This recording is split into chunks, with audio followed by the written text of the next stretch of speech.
Oke, sebelum kamu lanjut nonton, jangan lupa sediain kopi sama rokok dan disimak baik-baik, Mase.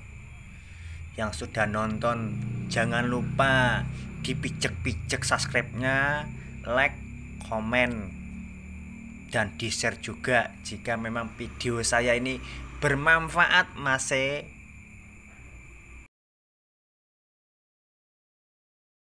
Bismillahirrahmanirrahim. Assalamualaikum warahmatullahi wabarakatuh. Salam santun, salam rahayu, salam budaya untuk seluruh para subscriber Mas Abi Official dimanapun berada. Semoga panjenengan ataupun sedulur-sedulur sedoyo selalu diberikan kesehatan jasmani, rohani, panjang umur, mudah rezeki, lancar segala urusannya, dikabulkan hajatnya oleh Allah Subhanahu wa Ta'ala. Amin, amin, amin ya rabbal alamin. Salam santun pagi ya. Ini karena saya tidak bisa tidur, jadi ya saya mencoba membuat konten ya, lanjutan dari kesenian kuda lumping tentunya.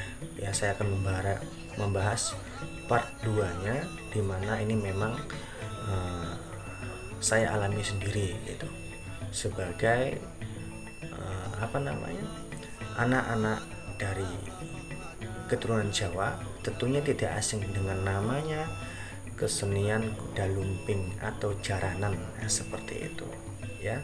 Di sini saya akan mencoba menceritakan tentang pengalaman pribadi saya, tentang bagaimana ataupun metodenya untuk mencari ataupun untuk mempunyai suatu endang jaranan ya. Baik, jadi di part 1 sudah kita bahas betapa mirisnya sekarang dengan kesenian kuda lumping yang saat ini beredar. Kenapa miris ya? Karena anak-anak belia yang di bawah umur itu diperbolehkan oleh para sepuh, pawang-pawangnya, membiarkan anak-anak di bawah umur itu di belia, yang belia itu untuk masuk terjun langsung ke lapangan. Di situ juga sudah saya bahas efek dan resikonya yang kita terima. Jadi di sini saya akan memberikan ya motivasi, lah dibilang ya, motivasi ataupun efek baik dan buruknya untuk seseorang yang memang bergelut ataupun mempunyai endang jaranan seperti itu. Oke? Ini saya alami di tahun 2018 tentunya. Saya terjun ke dunia jaranan atau kuda lumping itu lebih kurang 2 tahun lamanya saya mendalami seperti itu. Ya, awalnya sih hanya ingin bagaimana rasanya seperti itu ketika tubuh kita dimasuki oleh endang yang memang dia lebih menjurus ke kesenian kuda lumping tadi ya. Dari situ ada keinginan gitu. Lalu saya mencoba mencari para sepuh yang memang paham ya di dunia kuda lumping. Lalu saya ditunjukkan beberapa metode untuk jaranan kuda lumping. Itu ada beberapa, ini menurut pemahaman saya. Yang pertama, bisa kita menjantur langsung di lapangan tersebut itu main. Itu kalau memang kita orang yang mudah fokus, mudah kosong pikirannya, itu gampang dimasuki. Itu satu. Kedua, dengan metode mengambil air di pertigaan.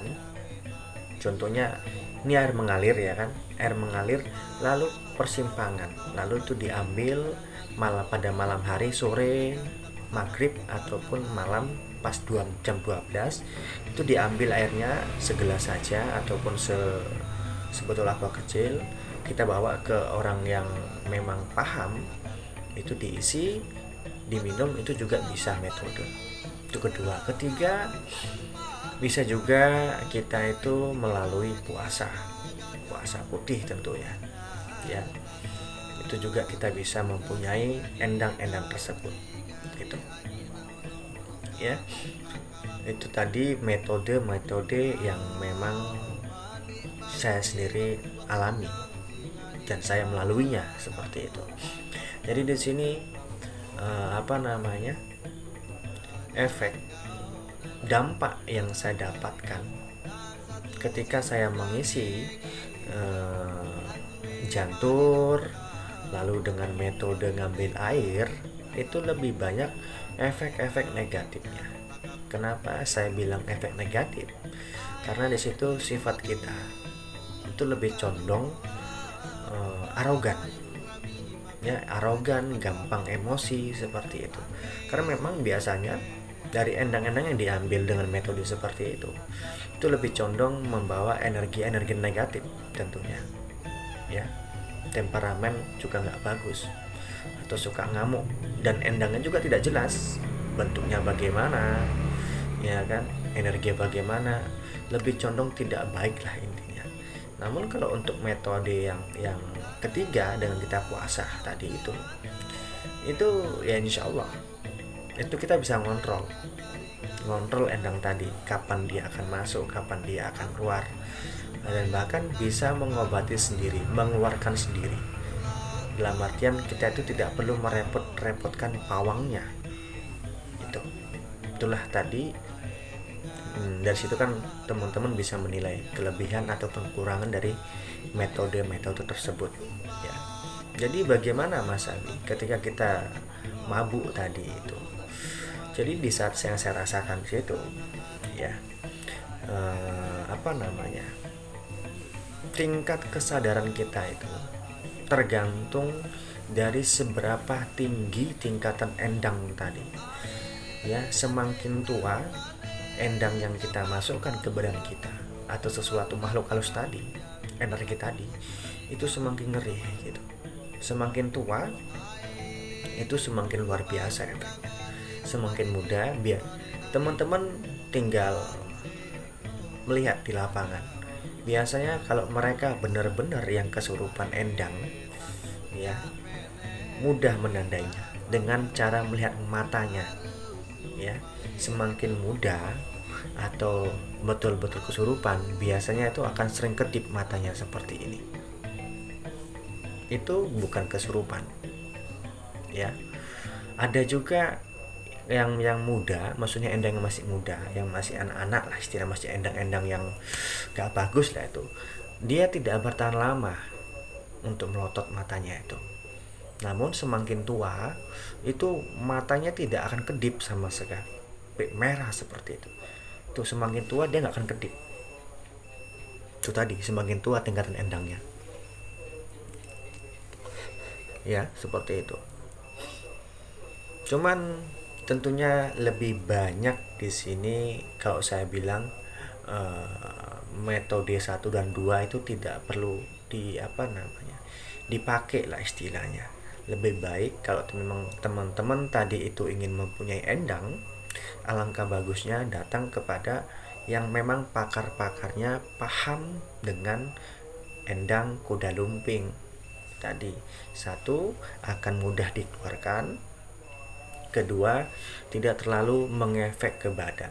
Tentu setiap orang yang habis kesurupan mabuk masuk endang kuda lumping, biasanya mereka lebih condong itu setelah mabuk badannya itu nggak enak.